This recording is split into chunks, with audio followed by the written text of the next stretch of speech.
තස් භගවතෝ අරහතෝ සම්මා සම්බුද්දස්ස නමෝ තස් භගවතෝ අරහතෝ සම්මා සම්බුද්දස්ස. අදින්න පුබ්බක කියලා මසුරු සිටුවරේ සිටියා. ඒ සිටුවරයා මසුරුයි. ඒ ගමේ කවුරුත් ඒ සිටුවරයාට කැමති නැහැ.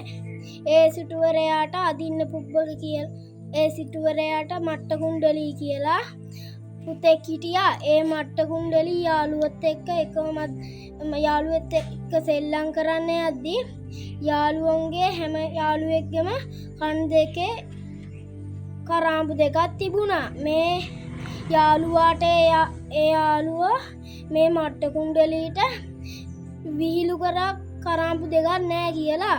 ඊට පස්සේ මේ මට්ට කුණ්ඩලී ඇවිල්ලා තාත්තාට පැවසුවා. තාත්තා හිතුවා මම මගේ පුතාට මේ කරාඹු දෙකක් අරන් දෙන්න ගියොත් මගේ සල්ලි නැති වෙනවා.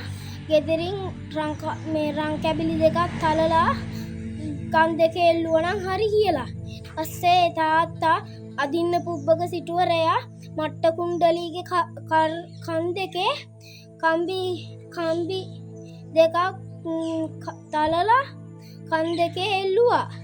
ඊට පස්සේ පුතා අනිත් දවසෙත් ඉස්කෝලේ ගියා. යාළුවොත් එක්ක සෙල්ලම් කරන්න ගියා. යාළුවෝ කිව්වා කන් දෙකේ රත්තරන් කැබිලි දෙකක් එල්ලාගෙන ඉන්න මට්ට කුණ්ඩලී කියලා. එයාට එදායින් පස්සේ නම තිබුණා. එක දවසක් මට්ට කුණ්ඩලීට ඒ තාත්තා කන්න දෙන්නේ නැහැ. තාත්තා මේ ගෙදරින් ගියාම එයාගේ අම්මා කෑම හදලා දෙනවා හොරෙන්. එක මාසයක් විතර ගියා.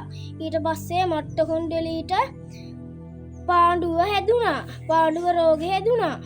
මට්ට කුණ්ඩලීට පාඬු රෝගේ හැදිලා තාත්තා වෙදෙක් ඩොක්ටර් කෙනෙක් ගාවට ගියා. ඩොක්ටර්ලා දන්නවා මෙයා මසුරුයි කියලා. ඩොක්ටර්ලා හරි බෙහෙත් කිව්වේ නෑ. ඊට පස්සේ තාත්තා ඒ බෙහෙත් හදලා මට්ට කුණ්ඩලීට දුන්නා. මට්ට කුණ්ඩලීට තවත් රෝගේ වැඩි වුණා. ඊට පස්සේ තාත්තා මෙහෙම හිතුවා මං ගේ ඇතුලේ තියාගත්තොත් මගේ පුතා ගෙදර එන කට්ටිය මගේ මේ රත්තරන් සල්ලි ධනය දකි. ඒ නිසා එළියේ ලෑලි තියෙන මේ ඇඳක පුතාව එළියෙන් දැම්මා. ඊට පස්සේ බුදුරජාණන් වහන්සේ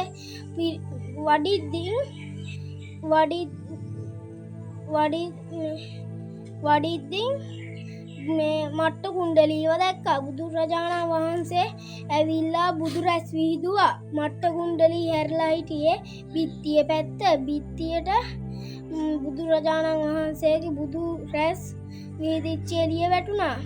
මට්ට කුණ්ඩලී ඒත් එක්ක මේ බුදුරජාණන් වහන්සේගේ පැත්ත හැරෙද්දී බුදුරජාණන් වහන්සේ ඉන්න. මට්ට කුණ්ඩලී සාදු කියා සාදු නාදයක් පවත්වනත් එක්කම මිය ගියා. මිය ගියපු මට්ට කුණ්ඩලී දිව්‍ය ලෝකේ තමයි ඉපදුනේ. අපි බුදුන් සරණ යමු, දහම් සරණ යමු, සගුන් සරණ යමු.